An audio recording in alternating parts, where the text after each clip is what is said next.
Welcome to Insight, Mario. Glad to be here. Thank you so much for being here, making it all the way out from Miami. How's that flight for you? It's always terrible. I hate flying. The thing about flying though is that as soon as the plane takes off, the lights go out in the airplane and my eyes, like my eyelids, like literally shut off at the same time. It's automatic. So I love it. Yeah, it's like I wake up and it's like an hour left. I'm just chilling. I love that you have that talent of being able to sleep on planes. Me too. Because I don't. But I want to talk about 2026 for you. Okay. So we just started. We're in January right now. Okay. What are some of your big goals or things you want to achieve this year? Okay. 2026, I drew this up on my vision board and kind of put a plan together. Like super motivated. Bill actually reached out to me as well. And he's like, write your goals down. Exactly what you want to achieve. Like, how are you going to achieve it? What steps you're going to take? Break it down into like micro goals. My number one goal this year is to be number one in the company. Like as far as fun things go. And that's going to take a lot of hard work. But that's like the first thing that comes to my mind when you ask me that. Okay. And that's all I care about. Like verbatim. Yeah. It's Learning more good to about define that though, from the beginning of the year, to have that goal defined, have it in mind, and like Bill said, have those micro steps ready to go. Exactly. So I broke everything down as far as like personal life and whatnot. I want to be more disciplined in other areas of my life because I feel like how you do one thing is how you do everything. And yeah, I just want to hit the ground running. Last year I only had 7 months. And I feel like I did fairly well for my first 7 months in mortgages.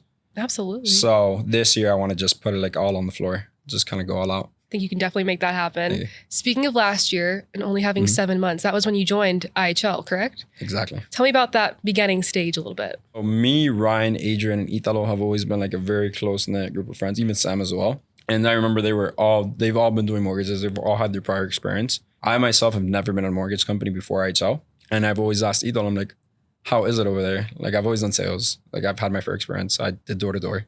Wow. For like 2 years. Yeah. It's some like good really foundation work right there. Oh girl. It's a lot. Like you're knocking doors in the middle of the hot sun, hotter than here. Imagine like Miami, you go to Louisiana, you go all over the country and you're literally getting the door slammed on your face when you're trying to like communicate a message. Do you think that kind of helped you get comfortable with rejection and being told no over the phone so much? At first it was demoralizing, but after a while, it's definitely life-changing. I mean, I think the foundation of all sales is, it's very simple. I think a lot of people overcomplicate it. All you're doing is just communicating a message and bridging a gap of knowledge to one person that doesn't have that knowledge available already.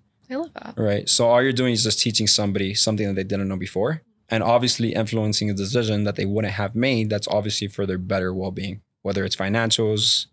I mean, there's other types of sales where like you're pushing somebody to like be better in like Medicare sales. It's like, I could go deep into it. I could get into a tangent, but at the end of the day, it's making somebody do something that they wouldn't have done alone. And for the reason they wouldn't have done it is because they lack knowledge and conviction and confidence and trust. So being very clear with somebody, especially when you're in front of a door and you get that person the first like 4 or 5 seconds, you got to get their like full attention.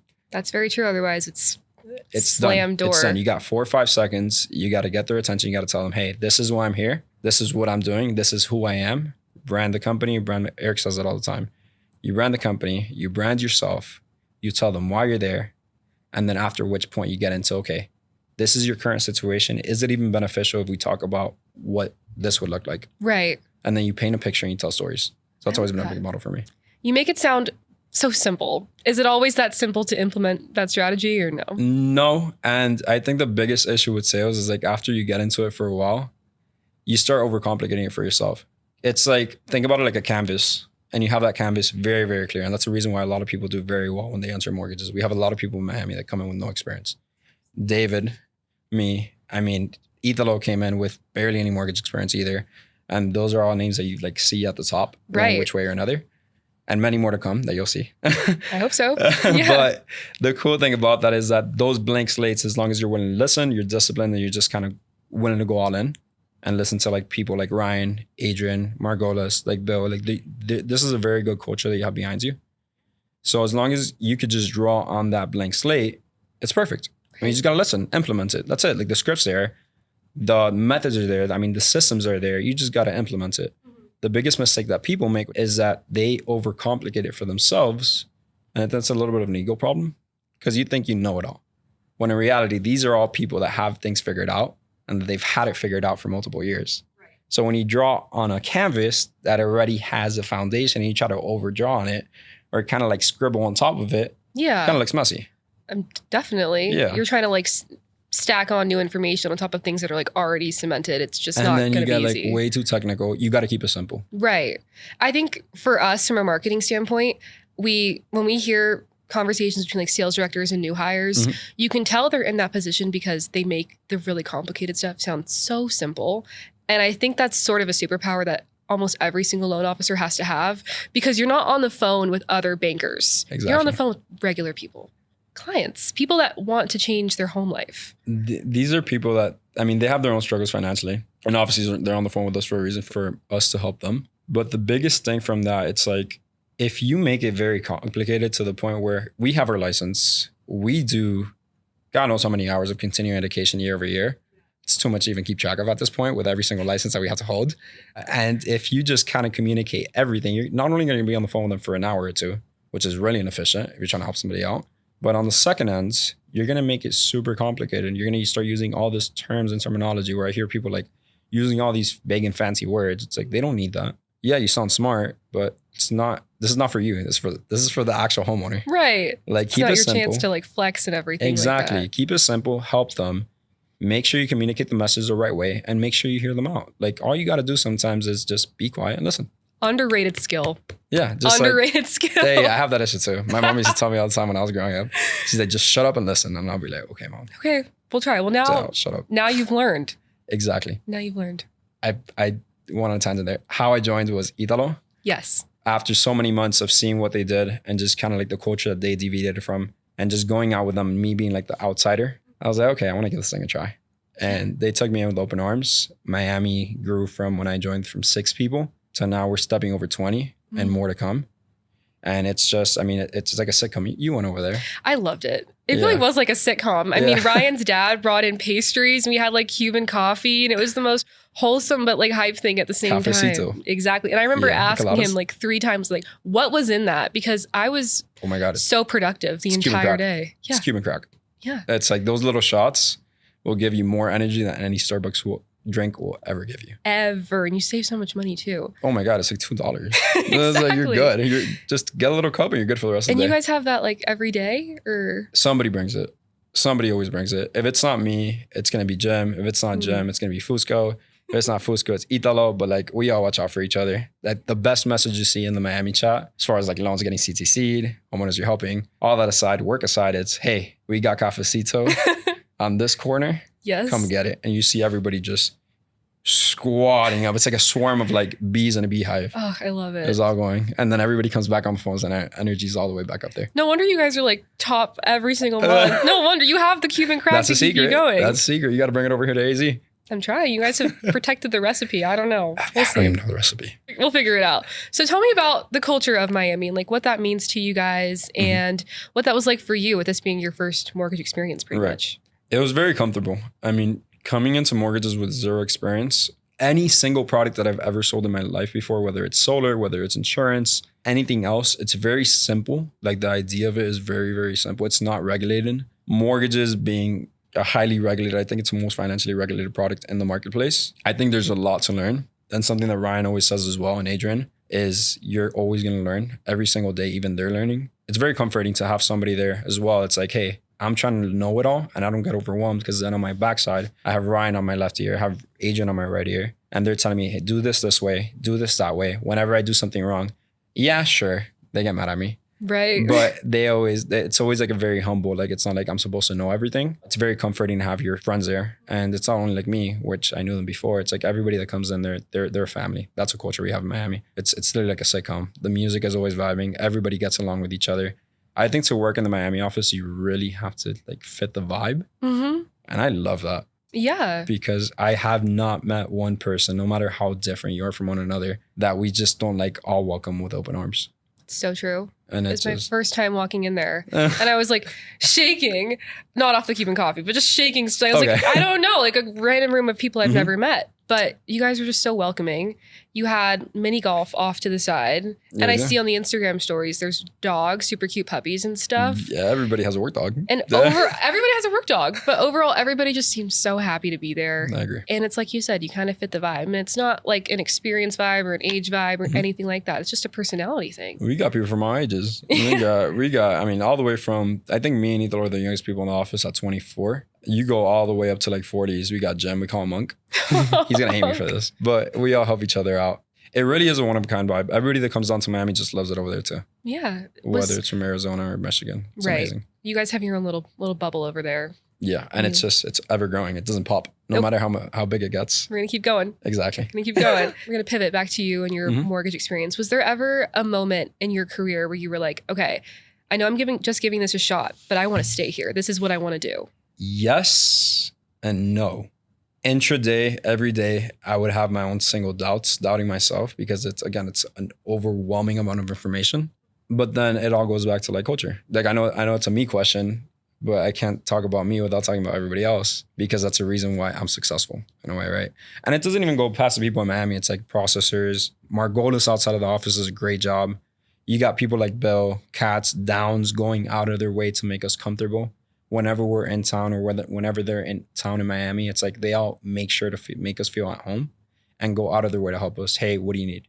Hey, what's going on? What do I need to do to make sure that you guys get, instead of being at X, to get to Y and Z, right? And just like always getting that next level up. So it's hard to ask me that question without incorporating everybody else because I feel like my success here and the knowledge that I've gathered within just 8 short months definitely comes from the help that everybody's been able to pour into me, right? From processors to assistants to really the whole entire team at IHL. I mean, I could give multiple shout outs. I could talk about Rachel, Brandy. I could talk about like appraisal. Like anytime I have a question regarding appraisals, which it was more so towards the beginning, like simple questions. Heather would always go out of her way to help me.